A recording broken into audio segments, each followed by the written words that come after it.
Hyderabad CP Sajjanar వాట్సాప్లో ghost pairing పేరుతో కొత్త స్కామ్ జరుగుతోందని హెచ్చరించారు. హే, మీ ఫోటో చూసారా? మీ గురించి ఎవరో ఇలా రాశారు అంటూ మీ వాట్సాప్కు ఏదైనా లింక్ వచ్చిందా? అది మీ స్నేహితులు లేదా బంధువుల నుంచి వచ్చినా సరే పొరపాటున కూడా క్లిక్ చేయొద్దని, అలా చేస్తే హ్యాకర్ల డివైస్కు మీ అకౌంట్ కనెక్ట్ అయ్యి మీ పర్సనల్ డేటాను దుర్వినియోగం చేసి మోసాలకు పాల్పడతారని తెలిపారు. వాట్సాప్ సెట్టింగ్స్లోని లింక్డ్ డివైసెస్ ఆప్షన్ను పరిశీలించి తెలియని డివైస్లను తొలగించాలని సూచించారు. మీరు చేసే ఆ ఒక్క క్లిక్ మీ వ్యక్తిగత సమాచారాన్ని హ్యాకర్ల పరం చేస్తుందని సజ్జనార్ హెచ్చరించారు. ప్రస్తుతం సైబర్ నేరగాళ్లు ఘోస్ట్ పేరింగ్ అనే సరికొత్త టెక్నాలజీని ఉపయోగించి ప్రజలను దోచుకుంటున్నట్లు సజ్జనార్ తెలిపారు. అసలేంటి ఈ ఘోస్ట్ పేరింగ్ స్కామ్? సాధారణంగా మనం వాట్సాప్ వెబ్ను కనెక్ట్ చేయాలంటే క్యూఆర్ కోడ్ స్కాన్ చేయాలి లేదా ఓటీపీ ఎంటర్ చేయాలి. కానీ ఈ మోసంలో హ్యాకర్లు పంపిన లింక్ను మీరు క్లిక్ చేయగానే ఒక నకిలీ వాట్సాప్ వెబ్ పేజ్ ఓపెన్ అవుతుంది.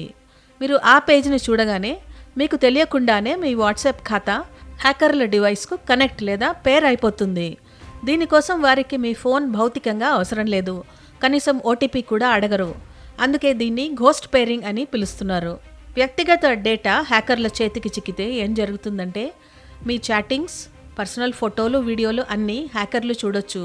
మీ కాంటాక్ట్ లిస్ట్ దొంగలించి మీ పేరుతో ఇతరులకు మెసేజ్లు పంపి డబ్బులు అడుగుతారు. చివరకు మీ వాట్సాప్ ఖాతాను మీరే వాడలేకుండా వారు లాక్ చేసే ప్రమాదం ఉంది. సైబర్ నేరగాళ్ల ఉచ్చులో పడకుండా ఉండేందుకు ఐపీఎస్ అధికారి సజ్జనార్ ప్రజలకు పలు కీలక సూచనలు చేశారు.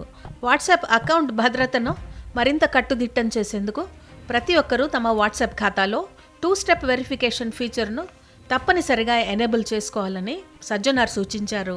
టెక్నాలజీ ఎంత వేగంగా అభివృద్ధి చెందుతున్నా మన చిన్నపాటి అజాగ్రత్తలే సైబర్ నేరగాళ్లకు పెట్టుబడిగా మారుతుందని సజ్జనార్ ఆందోళన వ్యక్తం చేశారు.